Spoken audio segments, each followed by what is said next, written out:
I don't like it when people add to the gospel. And to tell people not to do things like that and say serious. This shouldn't be there is adding to the gospel. Right. And that's a problem. And those are conversations that even like candidly as our church, like right now, we're like working on our focus for all of 2025 is discipleship, spiritual formation, spiritual disciplines, commands of Christ, like walking with Jesus. What does that look like?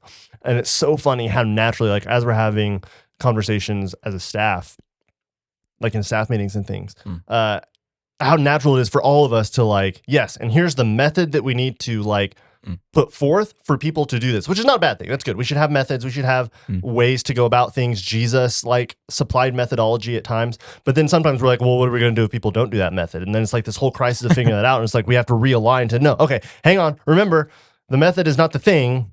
Like the gospel is the thing. Adding a method as a requirement is adding to the gospel, and I don't like adding to the gospel. So I went to Galatians 1, verse 6, verses 6 through 10. And this is what I would maybe, if I were moderating the debate between Spurge and this guy. Bring him here. On the podcast. That You're not on D&D. I am. I have my wife set to come through D&D anyway. Your wife plays Dungeons and Dragons? She does. Haley, stop talking to Cameron. Anyway, so like if I were to ever moderate the debate between this guy and Spurge, bring them here on the podcast, I would maybe bring in Galatians 1. Think we can get Spurge as a guest? We can just go to like Scotland and like sit at his tombstone. Anyway, I don't. If we could do a podcast. That's what the Bethel guys would do. Soak on it a little bit. You've never heard grave soaking? It's a thing. We're not going there. Okay. That'll be another episode. Way too loud. Galatians 1, verses 6 through 10. I'm amazed that you are so quickly turning away from him who called you by the grace of Christ and are turning to a different gospel. Not that there is another gospel, but there are some who are troubling you and want to distort the gospel of Christ.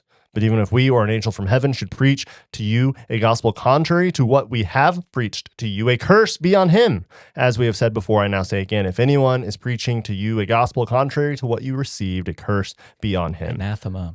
Yeah, right. Am I now trying to persuade people or God? Am I striving to please people? If I were still trying to please people, I would not be a servant of Christ. I love that. Like, there are people among you who want to distort the gospel of Christ. It's hard for me to see this discourse on the evilness of beards as anything other than distorting the gospel of Christ. Or at the best, it's muddying the waters. That's what I was saying. Yeah, right? at the very least, like you're distracting people from, right. Yeah.